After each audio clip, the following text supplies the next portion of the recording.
Welcome back. It's been a funny old week, and I haven't covered myself with glory, certainly not the first 3 days. I fell into the trap of my own downward spiral of addiction. Don't worry, I haven't been snorting crack with the local ne'er-do-wells, nothing like that. No, my particular little addiction is internet blitz chess. And I use the word addiction fully aware that perhaps there's been something of an inflationary element, a sort of banalisation of addiction. I mean, once upon a time it was, serious drugs or alcohol, and now it's shopping and you name it, your telephone, gambling, and really is shopping quite on the same level as shooting up heroin? Probably not, although I guess a lot would depend what you're buying or what you're addicted to buying. But I think actually blitz chess really fits in quite nicely with this modern view of addiction. It's certainly very, very much like gambling addiction would be, I would imagine, although I've never really fallen into that trap. And what happens? I play a game. Normally I play one, it's very entertaining. I then go back to whatever I was going to do. But every now and then I'll lose a game and I get into this kind of catch-up spiral where you've lost some rating points, you're rated, you want to win them back, and then you start getting a little edgy, so you're playing worse, so you lose another game, and before you know it, you want to stop, but there's that, when you've lost yet another game, there's a screen that pops up with a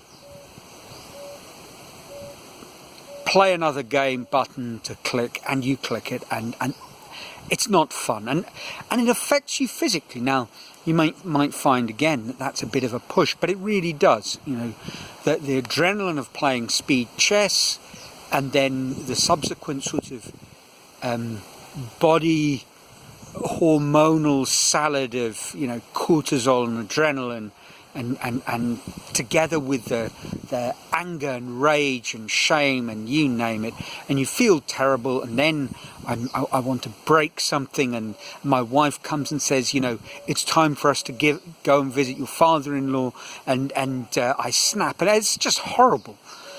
So I went down that downward spiral. Monday, swore off. Tuesday, but I didn't. I was just as bad. In fact, it was worse. Wednesday, I started getting things under control, and here we are Friday, and I think things have settled down. And I did find myself wishing that there was something in Zen Guitar that would have helped me through that tricky moment. But the truth is, Zen Guitar, as we discussed last week, as Philip Toshio Sudo makes very clear, is a why-to, not a how-to book. And it's not full of psychological hacks or tricks that you can implement. It's a book of philosophy, and it's very, very thought-provoking.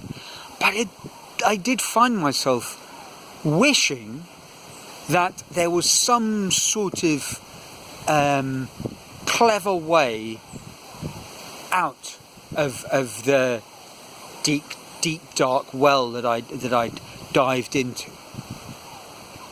Actually, I came up with one over the last week for another of my problems, which is the internal chatter in my head. The neighbours stop playing some music, and this conversation starts up in my head, and a story unfolds, and it's absolutely ridiculous. It doesn't help me in the slightest. It just winds me up and drives me further away from doing what I want to be doing, and focusing on what I want to be focusing on. And yes, that internal voice, we've discussed it before, and the one that Stephen Pressfield calls resistance, your ego. It's very the monkey brain as the Zen Buddhists would have it, and it is incredibly annoying. But I had an interesting insight on it, and it came in a strange sort of way. I was thinking about those blockbuster movies, many of which seem to star Clint Eastwood, where there's an absolutely hopeless group of new recruits, and he's their grizzled, gnarled old drill sergeant, and he's got to knock them into shape before America invades another country. And part of it all is they start doing their brutal drill exercises and singing these songs. I mean, you know how the story goes, and there are many movies that are like that, where they are chanting, and it's kind of like a team building, esprit de corps sort of thing. Now, I never had the pleasure of doing that when I was in a military unit, because I fled South Africa before the South African Defence Force could get their evil hands on me. But the same sort of thing happens in sports teams. Admittedly, when I started thinking about that, I was thinking, maybe that's a road less travelled, because the only song that sprung to mind where I could actually remember the words, certainly couldn't for the military scenario, but in the football tour, help the tedium of the bus trip pass quickly scenario, the only song I could remember, and the only two lines that I could really have any clarity on, featured "Bestiality's best, boys, bestiality's best, shag a wallaby." Now, funnily enough, I never introduced that to my girls' football coaching, and it hasn't really made it into the movies, at least none featuring Clint Eastwood. But I was thinking about it, and the point is, it's not just about team building. Certainly on a bus trip, you are trying to generate team spirit when you sing these songs. But there's another thing going on, and in the case of the Clint Eastwood movies, in a way, what that song does is it stops the chatter, because you can't have two conversations at the same time. I mean, you can try, but it just doesn't work. So that inner voice of yours simply gets drowned out by bestiality's best, boys, and before you know it, you've forgotten that the bus trip is annoying and your arse is sore. And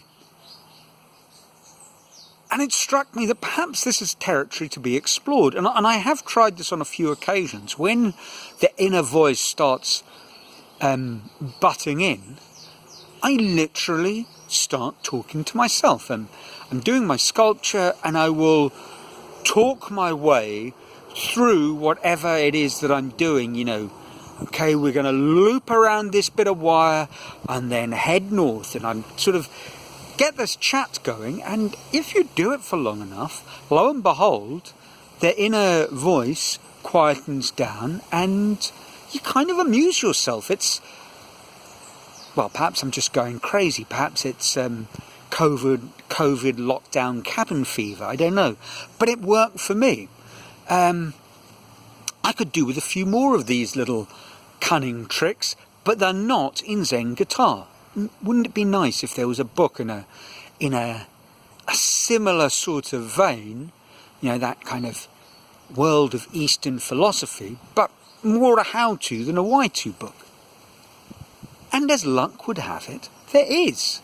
And this week, I stumbled across it in one of those newslettery emails that you get from people who are later going to sell you a course for $4.97 only while stocks last, which is a bit silly since it's a virtual product, but people fall for that. So I came across this book called The Mindful Athlete. I think that's what it's called, but certainly the correct title will be in the description, link below in the description. Written by George Mumford. Very interesting chap, recovered heroin addict and mindful coach to the stars. I mean, he has in his roster people like Michael Jordan and Kobe Bryant, Phil Jackson, the Chicago Bulls and LA Lakers coach.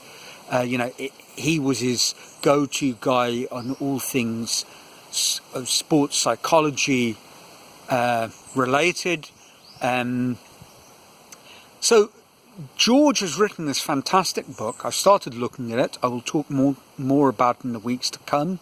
I've also listened to him, and he really does seem like a very nice chap with very interesting ideas and practical tips which he shares. And the first one is, of course, about breathing. And I'm going to look into that. I mean, I've spoken about that before, and that was always one of my staple talks that I did at school and in the assemblies, about that wonderful advice that I'd found in a book by Thich Nhat Hanh, the Vietnamese Buddhist monk, now cabbage farmer in France. And his advice was breathe gently, and actually it's advice that's athletes have taken up. The brilliant Soviet sprinter, double gold medalist at the 72, I think it was, Olympic Games, Valery Borzov, part of his training to get him to relax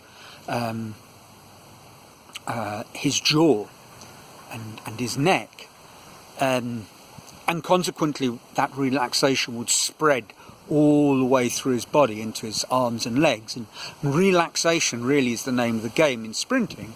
The exercise that he did was his coach gave him a little sort of rolled up piece of paper in a tube, and the tube was the size, the ideal scientifically calibrated size at which his mouth should be open for breathing during a sprint race, although it's all anaerobic, so I mean you're not breathing to get in oxygen, but your mouth is open.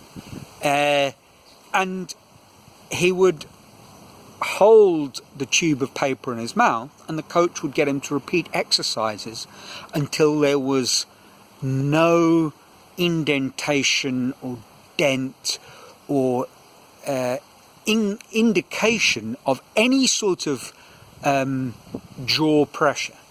And it was, it's a fascinating exercise, and Valery Borzov won the 100 and 200 meter gold medals. So there we are. So there is a book, there is a complement, a how-to to go with Philip Toshiosudo's Y2, a mindful athlete to pair up with our Zen guitarists. And again, the book looks like it is, of course, it's about athletic performance in a way, but it isn't. It's about mindfulness every minute of the day. So that's it for this week. Next week I will bring you a few more details and perhaps start sharing a bit more of the outline of the idea for my Zen guitar and other activities movement. But that's next week. Until then, keep safe, keep well, and I hope your lives are filled with joy. Till next week, ciao from a sunny Brazil.